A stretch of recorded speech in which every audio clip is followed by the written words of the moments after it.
Okay, तो we are discussing the next chapter जिसमें हम न्यूट्रिशन के बारे में पढ़ेंगे। चैप्टर नंबर 12 है। फाइनली हम 12वें चैप्टर पे पहुंच गए हैं। तो इसमें हम न्यूट्रिशन के बारे में बात करेंगे। Nutrition both in animals as well as in plants. और प्लांट्स में एक ओवरव्यू दिया हुआ है, ज़्यादा हम एनिमल पर ही फोकस करेंगे और एनिमल से भी ज़्यादा ऑन द ह्यूमन का ना इस चैप्टर में बहुत लंबा, बहुत डिटेल में बहुत बड़ी कहानी लिखी हुई है जिसको मैं फ्लो शीट्स में करती जाऊँगी ताकि वो आपके लिए याद करना आसान हो जाए। और ऑटोट्रॉफिक न्यूट्रिशन है, हेटरोट्रॉफिक न्यूट्रिशन है। हेटरोट्रॉफिक न्यूट्रिशन में हम एनिमल्स की बात करेंगे, ऑटोट्रॉफिक में हम प्लांट्स की बात करेंगे।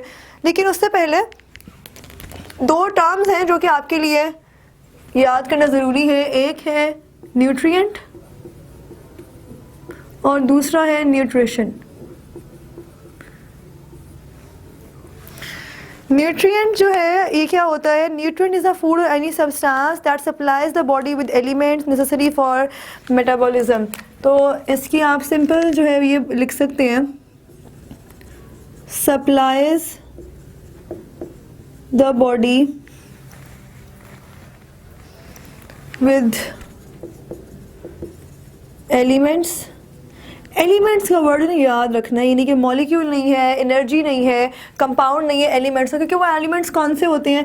वो एलिमेंट्स बहुत मेजर एलिमेंट्स होते हैं। कार्बन है, ऑक्सीजन है, नाइट्रोजन है, सल्फर के ट्रेसेस होते हैं, हाइड्रोजन है, और उसके अलावा आइंस होते हैं, sodium ions, magnesium ions, calcium ions, उसके अलावा होते हैं पोटेशियम आइंस। तो ये जो है कुछ आइंस होते हैं जो कि आइंस या आइंस को हम इलेक्ट्रोलाइट्स भी कह देते हैं। क्यों मतलब इलेक्ट्रोलाइट्स इसलिए क्योंकि चार्ज्ड है। तो बेसिकली ये एलिमेंट्स ही हैं सारे, with elements for the metabolism. अच्छा, यहाँ पे मेटाबॉलिज्म का मतलब ये नहीं है कि आप इसमें सिंपल कैटाबॉलिज्म की बात करोगे कि कॉम्प्लेक्स सब्सटेंसेस को सिंपल सब्सटेंसेस में कन्वर्ट करते हैं, क्योंकि यहाँ पर बहुत सारे बॉडी फंक्शंस इस तरह के हैं अदर देन डाइजेस्टिव सिस्टम जहाँ पर इन इलेक्ट्रोलाइट्स की ज़रूरत होती है। फॉर एग्जांपल अगर आप मसल्स की बात करते हो ना, तो मसल्स जब कॉन्ट्रैक्ट करते हैं, रिलैक्स करते हैं, वहाँ पे कैल्शियम ज़रूर बहुत एसेंशियल है। कैल्शियम की वजह से ही जो है वो कैल्शियम चैनल गेट्स होते हैं, कैल्शियम के चैनल्स होते हैं।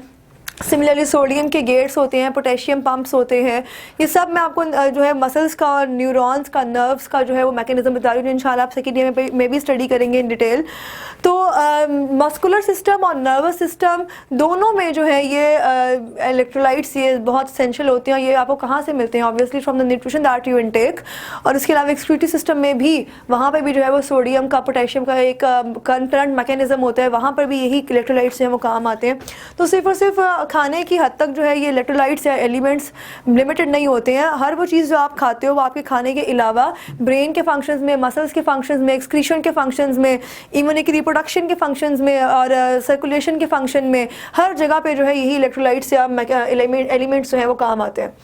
उसके अलावा दूसरी टर्म है nutrition, that sum total of all the processes involved in the taking in and utilisation of elements by which growth, repair and maintenance of activities. Growth यानी कि बॉडी सेल्स का डिवाइड करते जाना इज़ ग्रोथ, यानी कि increase in the number, और development उनका mature होना is the development. Maintenance of other activities की मेंटेनेंस मतलब ये है कि यहाँ पे वो सारी एक्टिविटीज़ आ जाती हैं जैसा मैंने पहले एक्सप्लेन किया, अदर देन द डाइजेशन। अब उसमें मैंने बता चुकी हूँ काफ़ी डिटेल में कि आपके respiratory system, circulatory system, excretory system, nervous system, muscular system सारे जो हैं वो उसमें आ जाते हैं, and this is called nutrition. उसके अलावा हमारे पास दो डिफरेंट क्लासेस हैं, ऑटोट्रॉफिक और हेटरोट्रॉफिक। आप लोगों को सबको पता है कि दो डिफरेंट क्लासेस हम जो है मेनली हम डिस्कस करते हैं। पहले इज़ द ऑटोट्रॉफिक न्यूट्रिशन और उसके बाद है हेटरोट्रॉफिक। फ़र्क दोनों में क्या है? You know very well. Autotrophic nutrition में वो ऑर्गेनिजम्स आ जाते हैं which are capable to make their own food, जो अपना फूड खुद बना सकते हैं, उनको ज़रूरत नहीं होती किसी और एनिमल पर या प्लांट पर या ऑर्गेनिज्म पर फीड करने की। Second is a heterotrophic mode of nutrition. इस मोड ऑफ न्यूट्रिशन में जितने भी ऑर्गेनिजम्स हैं दे विल बी नीडिंग कुछ खाने के लिए, यानी उनको जो है वो दूसरे ऑर्गेनिजम्स पे डिपेंड होते हैं, चाहे वो प्लांट है जिसमें हम कह देते हैं दैट प्लांट ईटर्स को हम हर्बीवर्स कह देते हैं, मीट ईटर्स को जो है वो हम कार्निवर्स कह देते हैं। दोनों अगर मतलब जैसा ह्यूमन है, प्लांट्स भी हम खा रहे हैं, हम एनिमल्स को भी खा रहे हैं, तो फिर उस केस में ऑमनीवर्स कहलाते हैं। तो ये डिफरेंट मोड्स ऑफ न्यूट्रिशन हैं जिसको जो है हम वन बाय वन डिस्कस करेंगे। सबसे पहले जो है वो यहाँ पे ऑटोट्रॉफिक न्यूट्रिशन को डिस्कस किया हुआ है। ऑटोट्रॉफिक न्यूट्रिशन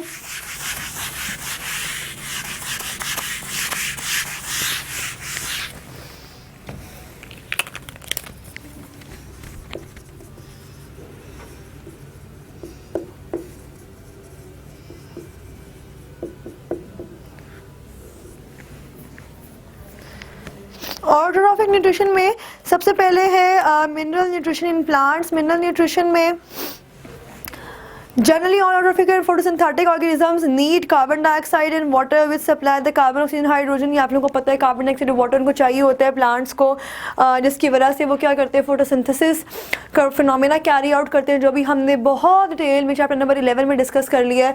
और उसके अलावा जो अगर आप ऑटोट्रॉफिक मोड ऑफ न्यूट्रिशन में प्लांट्स के अलावा, प्लांट्स तो चूँकि करते ही हैं ऑटोट्रॉफी, इसमें अगर आप माइक्रो ऑर्गेनिजम्स की बात करें, माइक्रो ऑर्गेनिजम्स भी कौन से, तभी उन्होंने चैप्टर 6 लिखा हुआ है जहाँ पे आप बैक्टीरिया को डिस्कस करते हो और साथ साइनोबैक्टीरिया को, जो कि फोटोसिंथेटिक भी हैं और कीमोसिंथेटिक भी हैं। तो ऑटोट्रॉफिक न्यूट्रिशन में से फोटोसिंथेसिस नहीं आती है, यहाँ पे आपके पास दोनों मोड ऑफ न्यूट्रिशन आएंगे, they are which are the photosynthesis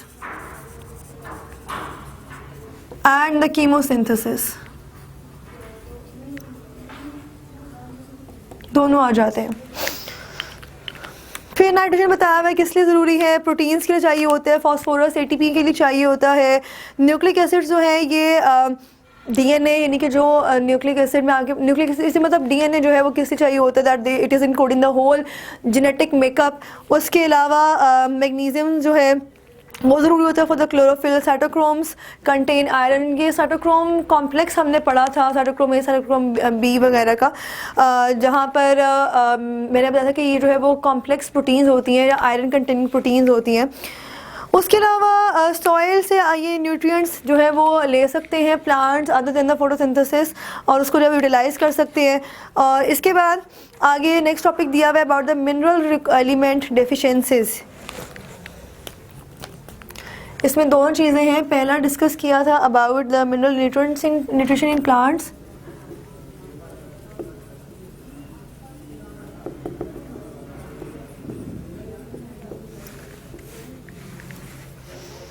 mineral element deficiencies.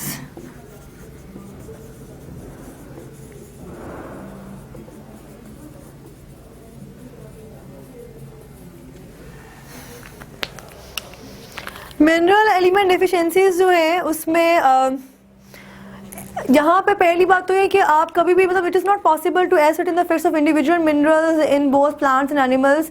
Her element का कोई ना कोई फंक्शन, कोई ना कोई रोल होता है, लेकिन चूंकि एलिमेंट्स बहुत सारे हैं और हर एक एलिमेंट का एक से ज़्यादा रोल होता है, एंजाइम स्पेसिफिक, जिस तरह एंजाइम स्पेसिफिक होते हैं वैसे एलिमेंट स्पेसिफिक नहीं होते, जिसकी वजह से हमारे लिए हर एलिमेंट के फंक्शन को अलग अलग बताना और उसकी डेफिशिएंसी से अलग अलग होने वाले कॉन्सिक्वेंसेस को डिस्कस करना बहुत डिफ़िकल्ट हो जाता है। तो हम ओवरऑल जो है वो एक उसका अबव ऑल एक उसका ओवरव्यू ले लेते हैं। उस ओवरव्यू के मुताबिक nitrogen deficiencies in soil results in the retarded growth and strong chlorosis। Chlorosis जो है it is the lack of chlorophyll. तो आप कह सकते हैं कि अगर मैग्नीशियम नहीं होगा तो क्लोरोसिस हो सकता है, जिसकी वजह से जो लीव्स हैं चूँकि उनमें क्लोरोफिल बनेगा नहीं। पहली बात तो ये कि वो ग्रीन कलर के अपीयर नहीं होंगे, दूसरी बात उनमें फोटोसिंथेसिस नहीं होगी क्योंकि उनमें क्लोरोफिल नहीं बनेगा। उसके अलावा है deficiency of phosphorus causes stunted growth of roots. तो फास्फोरस की डेफिशिएंसी से स्टंटेड ग्रोथ ऑफ रूट्स वो हो सकती है। And then soil deficient in potassium, deficiency of magnesium results in chlorosis, ये पहले हो गया।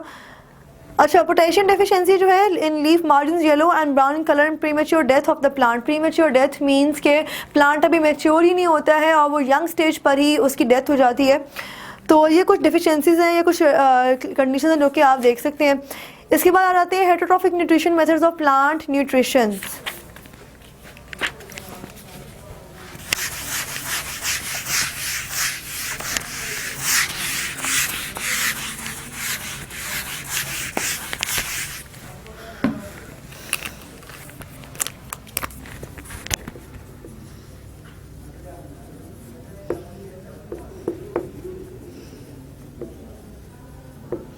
हेटेरोट्रॉफिक न्यूट्रिशन में काफ़ी सारे जो है वो आपको मेथड्स दिए हुए हैं। सबसे पहले है सेप्रोफिटिक न्यूट्रिशन, उसके बाद पैरासिटिक है और फिर सिम्बायोटिक न्यूट्रिशन है। हम वन बाय वन जो उसको देख लेते हैं। सबसे पहले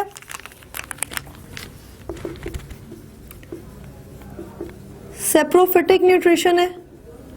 सेप्रोफिटिक न्यूट्रिशन दो, saprophyte means that feeding on the dead organisms, dead organism की जगह पे आप लिख सकते हैं dead organic matter.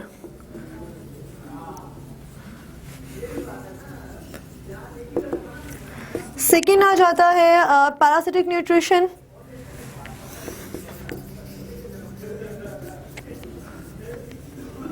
Parasitic nutrition में होस्ट होता है एक, जिसमें जो ऑर्गेनिजम्स हैं ये एक होस्ट को चूज़ करते हैं। होस्ट कोई भी प्लांट, कोई भी एनिमल, कोई भी माइक्रो ऑर्गेनिज्म हो सकता है, और उसके अंदर आके जो है रहना शुरू कर देते हैं। जो मोड ऑफ न्यूट्रिशन उस होस्ट का होता है, उसकी ली हुई न्यूट्रिशन पर ये ऑर्गेनिजम्स फीड करते हैं, और फिर जो है और इन टर्न क्या करते हैं, डिजीज़ प्रोड्यूस करते हैं। थर्ड है सिम्बायोटिक न्यूट्रिशन जी, सिम्बायोटिक न्यूट्रिशन। इसके जो वर्ड यूज़ कर सकते हैं that is a long term association है। लॉन्ग टर्म जो है वो बेनिफिट लेते हैं ये ऑर्गेनिज्म फ्रॉम देयर होस्ट, और इन टर्न जो है वो फ़ायदा ही देते हैं। नॉर्मल मतलब सिम्बायोसिस का नॉर्मल मतलब ये होता है कि इन टर्न फ़ायदा देते हैं। ये आगे डिफरेंट काइंड की हो सकती है, इसमें म्यूचुअलिज्म हो सकता है, पैरासिटिज्म हो सकता है। लेकिन क्योंकि पैरासिटिक न्यूट्रिशन को हमने पहले डिस्कस कर लिया, तो यहाँ पे पैरासिटिज्म नहीं होगा। सिम्बायोटिक न्यूट्रिशन में हम यहाँ पर जो है वो दो चीज़ें डिस्कस की हुई है, लाइकेन और माइकोराइजा, जो कि हमने किधर पढ़ा था, ये हमने पढ़ा था in the chapter number 8 fungi के टॉपिक में। लाइकेन जो है ये फंजाई प्लस एल्गी की एसोसिएशन होती है, और माइकोराइजा जो है ये फंजाई प्लस वास्कुलर प्लांट्स की एसोसिएशन होती है।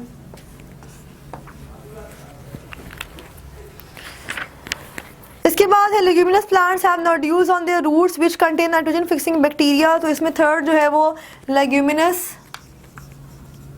प्लांट्स की भी आप एग्जांपल दे सकते हैं, जिनके रूट्स पर, रूट के टिप्स जो है वो नोड्यूल्स होते हैं, जिसमें नाइट्रोजन फिक्सिंग बैक्टीरिया होते हैं। नाइट्रोजन फिक्सिंग बैक्टीरिया का काम क्या होता है कि वो एटमॉस्फेयर की नाइट्रोजन को नाइट्रेट्स, नाइट्राइट्स में कन्वर्ट करके प्लांट को देते हैं, और प्लांट उससे जो है वो अमाइनो एसिड्स बनाना शुरू कर देता है।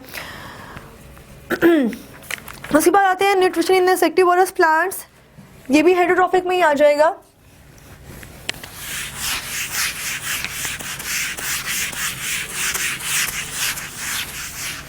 हेटेरोट्रॉफिक में ही आ जाएगा न्यूट्रिशन इन इंसेक्टिवोरस प्लांट्स।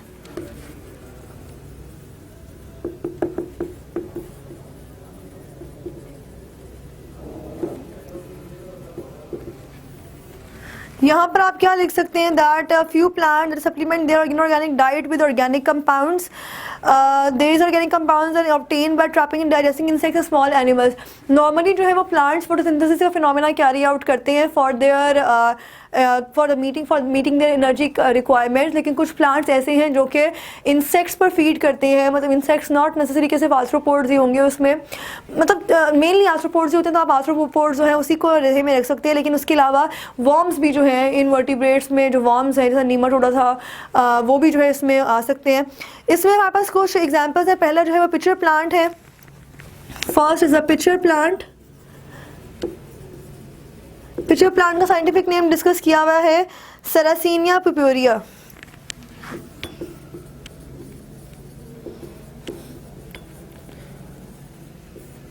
ये आपने याद रखने scientific names for the MCQs. Pitcher plant के हवाले से है that it leaves has modified to a sac और pitcher partly filled with water and the leaf is modified to form a hood which partly covers the open mouth. अब ये जो है ना ये इस तरह का होता है, और यहाँ पे जैसे इंसेक्ट आता है तो इसमें आपको इस तरह से बंद कर लेता है, जिसकी वजह से जो इंसेक्ट है या जो भी ऑर्गेनिज्म है वो अंदर ट्रैप हो जाते हैं, और फिर वो जो प्लांट है वो उसमें से एब्जॉर्ब कर लेता है न्यूट्रिएंट्स को। उसके बाद the proteins of trapped insects are decomposed by bacteria और enzymes and the products of this decay are absorb by the inner surface of pitcher plant. Venus fly trap है Dionaea muscipula. Second is the Venus fly trap.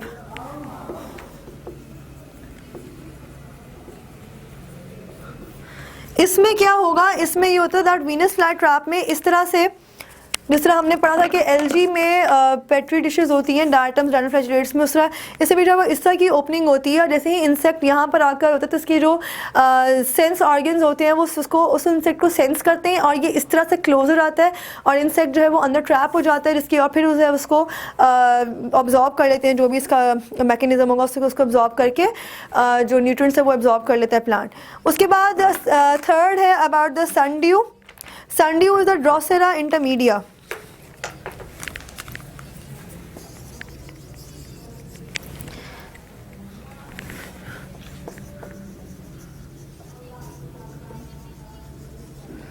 Drosera intermedia में shows as a type of modification of leaf for the insectivorous activity और tiny leaves हैं इसके, bear numerous hair like tentacles, ये आप देख सकते हो on page 238 tentacles की तरह होते हैं। tentacles का क्या फ़ायदा होगा, यहाँ पे आके इंसेक्ट जो है वो फंस जाता है और जैसे ही इंसेक्ट जो है वो फंस जाएगा तो उसके जो प्रोटीन कॉन्टेंट्स है वो एब्जॉर्ब हो जाएंगे और इस तरह से जो है वो इसकी न्यूट्रिशन रिक्वायरमेंट्स है वो कंप्लीट हो जाएंगी।